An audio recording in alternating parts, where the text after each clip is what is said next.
अख्खं जीवन देवासाठी ओतलंय, त्याला संत म्हणायचं. आपलं जीवन संसारासाठी ओतलंय. आपण संतांच्या वर्गात प्रवेश केलाय बाबा, संतांच्या बरोबरीची नाही. का? आपण नुसतं ऍडमिशन घेतले, प्रवेश घेतलाय, पण संतांची जी परीक्षा आहे त्या परीक्षेत आपण पास नाही पडले. याच्याकरता आपल्या हक्कीला धावत नाही. हाकेला धावण्यासाठी त्या परीक्षेत पास झालं पाहिजे. गौरावयासाठी स्वामी सेवेची कसोटी.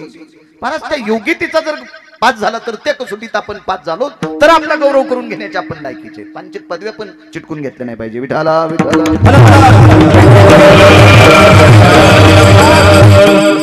आपला परमार्थ लोकांना आवडतोय म्हणून आपण भक्त आहेत असं नाही. लोकांना काही आवडत, पैशाचा जोर झालेल्या माणसाला काही बी आवडायले. ज्यांनी गाथा पाठ केलाय, ज्ञानेश्वरी पाठ केली, महिन्याची वारकरी आहे, साधना केली, जीवनभर पांडुरंगाविषयी अंतकरण झुकतंय, असे लोक पांचाटायला आवडत नाहीत, मुळीच आवडत नाही. त्याच्या कष्टातला एक रुपया त्याला जाणार नाही. उलट भंगिरे बोकांडीवर घेतले. विठाला विठाला.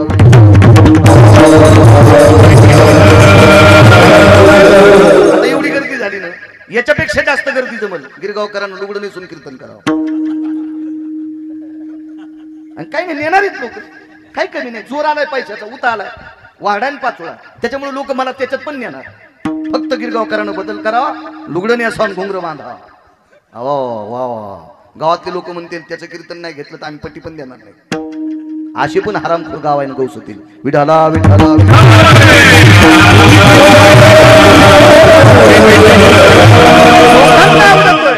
म्हणून पकवाद्या मोठा नाही, लोकांना आवडतोय म्हणून गायक मोठा नाही, लोकांना आवडतोय म्हणून महाराज मोठा नाही.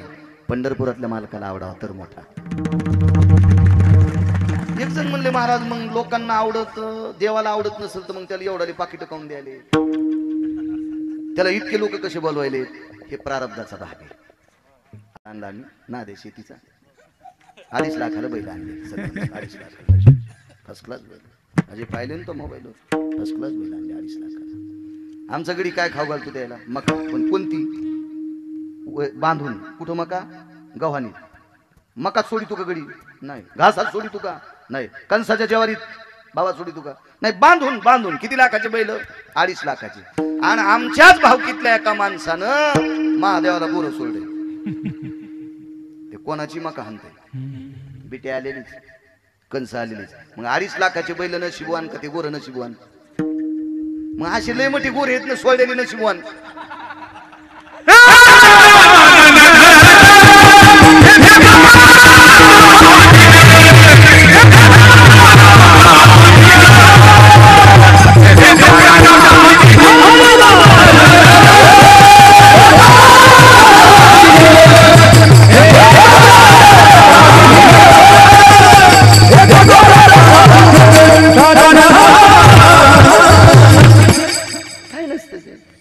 नसीबे नसीबे. एक माँ के 2 बच्चे, दुजा दुजा नाम, एक बसा एक राम, एक बसा एक झोपडी.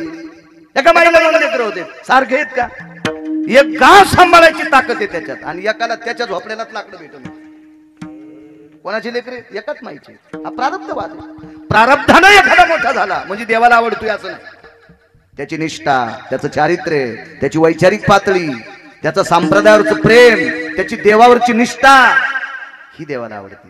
खपक्या पाकिट घेतो, हॉटेलीत जाऊन वाढदिवस साजरा करतो. यम इतका हानीन तुला सुमळ्या, इतका हानीन की इंचभर जागा ठेवायची नाही, तुझी लाल करायची. विडाला विडाला.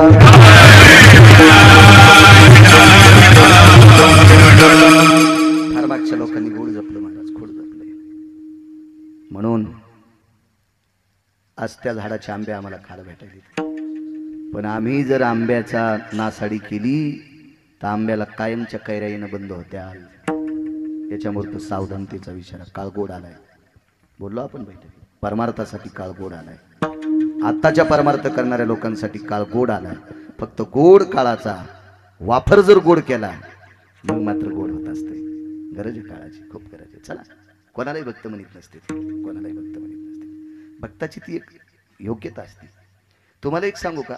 5-5 माळी घालणाऱ्याला भक्त होण्याची योग्यता आली नाही. पण एकच माळ घालून ढोल वाजिणारा लाख्या कोल्हाटी पंढरपुरातल्या मालकाच्या गळ्यात जाऊन बसला. कोल्हाट्याच्या कुळातलं होतं ते, कोल्हाट्याच्या कुळातलं होतं. कोल्हाट्याचं कुळ लाख्या नावाचा कोल्हाटी, गळ्यात तुळशीची माळ होती. महाराज त्याला टाळ वाजवायला भेटला नाही, त्याला मृदंग ऐकायला भेटला नाही, त्याला कीर्तन ऐकायला भेटलं नाही. त्याने एकच काम केलं, ढोल वाजिला, पण देवापाशी वाजिला. पहिला मारुती राय पुढे जे महादेवाचं मंदिर, पांडुरंगाचं मंदिर, जगदंबेचं मंदिर, गणपती बाप्पाचं मंदिर असेल तिथे ढोल वाजवायचा, नंतर पोटासाठी वाजवायचा. महाराज त्याच्या संसाराची उणीवता भागिण्यासाठी पंढरपुरातल्या मालकानं ढोल वाजिला. लाख्या कोल्हाट्याचा ढोल पिटी. नुसता ढोल नाही वाजिला, महाराज भक्तीला इतका वेडा झाला, इतका वेडा झाला. लाख्या कोल्हाट्याची मुलगी अनुचित प्रकारात मृत्यू पावली. आपण ढोल वाजिल्याच्या नंतर पैसे अपुरे पडतात म्हणून जगाच्या मालकीनीला लाखा कोल्हाट्याची पोरगी केली आणि तारावर कसरत करायला लागली. काय व्याप्ती असेल. 50-50 माळी घालणाऱ्यापेक्षा हजारो पटीनं कोल्हाट्याच्या कुळातला लाख्या प्रसिद्ध होता. का? त्याची भक्ती आवडली. महाराज विठाला विठा.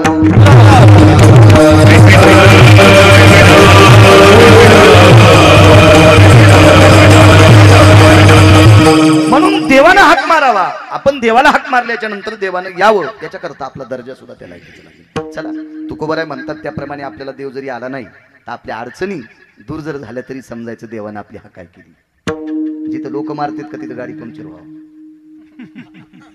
जिथं चोर हाणतात का सरपंच तिथं गाडी पंक्चर व्हावं. पण देवाला श्रद्धेनं म्हणा, देवा आता कसं रे की तात्काळ मागून ओळखीची गाडी यावा, आपल्या हाकेला धावला समजायचं. आपल्या हाकेला धावला. तो येडा आहे का? तो रिकामा आहे का? आपल्याला एक एक बायको असून आपण रिकामी नाही. हा गिरगावकराला एकच आहे तरी म्हणून तुम्ही 2च तास फोन उघडीन, कोणी लावा बंदच. मग त्याला 16,108 येतात. बरं आपल्यासारखे आहेत का? पाहती कवाडाकडून चलती भितडाकडे. लक्ष्मी नुसती बायको नाही, पाय धुवावयाच्या दैवा. पण विश्वासा कारभार सांभाळायचा आपल्याला, आपल्याच घराचा सांभाळायचा तर आपल्याला वेळ नाही. आणि तो रिकामा आहे का तुमचे काम ऐकायला? हा धरून चला, तुमची गाडी पंक्चर झाली का डोसक्यावर घेतो शोरूमला देतो. असं कुठं असतं का? चोर मारतात तिथं गाडी पंक्चर व्हावा, किंवा चोर मारतात तिथं इंजिन फेल व्हावा, चोर मारतात तिथं एखादा ब्रेक खराब व्हावा आणि पाठीमागून ओळखीची यावा. यालाच म्हणायचं देवानं आपलं काम ऐकलं, देव आपल्या हाकी करता धावला. यालाच म्हणायचं. हॉस्पिटलमध्ये मुलगी दाखल झाली, एकुलती एक मुलगी, लग्न झालं, हौसानं बापानं लग्न केलं. पहिलं बाळांतपणे गायनिक हॉस्पिटलमध्ये दाखल झाली, सोनोग्राफी झाली, सगळी झाली, अत्यंत गोड गायनिक. त्या वैद्यकीय क्षेत्रातल्या त्या माऊलीनं, त्या डॉक्टरीन बाईनं सांगितलं सिजर करते, पण बाळाची पण शक्यता फार कमी आहे वाचण्याची, आणि आईची पण शक्यता फार कमी आहे. तज्ञ तज्ञ उदाहरणार्थ डॉक्टर अंजली कशी असतात, सगळी सोनोग्राफी सगळी केली. ओळखीचा माणूस आहे, मी घरचा आहे, रोजचा आहे, प्रेमाचा आहे. सांगितलं महाराजजी माफ करा, आम्ही जरी डॉक्टर असेल तरी आमचा काही विलाज नाही, प्रयत्न करू, पण बाळ वाचेल याची 99% खात्री नाही. आई सुद्धा वाचेल याची सुद्धा खात्री. तुम्ही आणायला वेळ केलाय, बऱ्यापैकी परिस्थिती नाजूक झालेली, आम्ही प्रयत्न करतो. हात जोडले देवा, हे देवा काय आमचं पाप त्या लेकराच्या अंगावर टाकतोस रे. एकुलती एक पोरगी रे, 2 जीवाचा निवाडा कर रे देवा.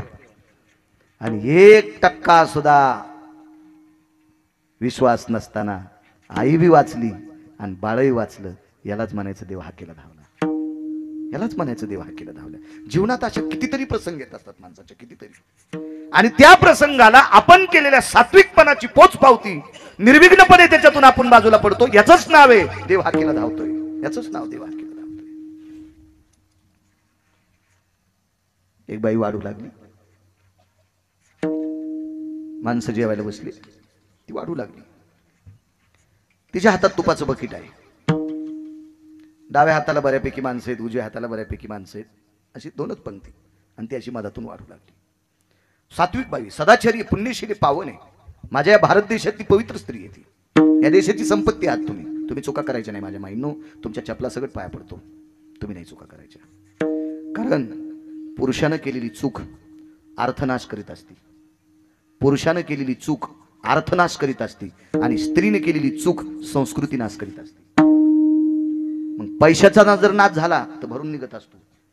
पैसे जर आपले संपले ना तर एखादं काम केल्यावर भरून निघतील, पण ज्यावेळेला संस्कृती मातीत जात असती का त्यावेळेला ती पुन्हा येत नसती. थेंबभर पाण्याने गेलेली हौदभर पाण्याने येत नसती. आणि संस्कृती शिकवायचं सूत्र माझ्या माईंनो तुमच्या हातात आहे. बाप फक्त पोराला 25% भेटू शकते, माईच्या ताब्यात पोरग 75% असते. आपलं बाळ आईच्या ताब्यात 75% असते, पोरगी असेल पोरग असेल, म्हणून त्याच्यावर संस्कार करण्याचं सूत्र तुमच्या हातात आहे. आणि तुम्ही चुका करता कामा नये. तुम्ही चुकल्या की देश मातीत गेला समजायचं. विठाला विठाला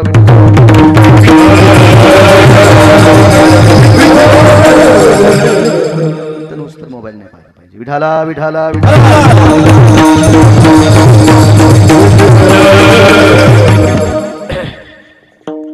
सात्विक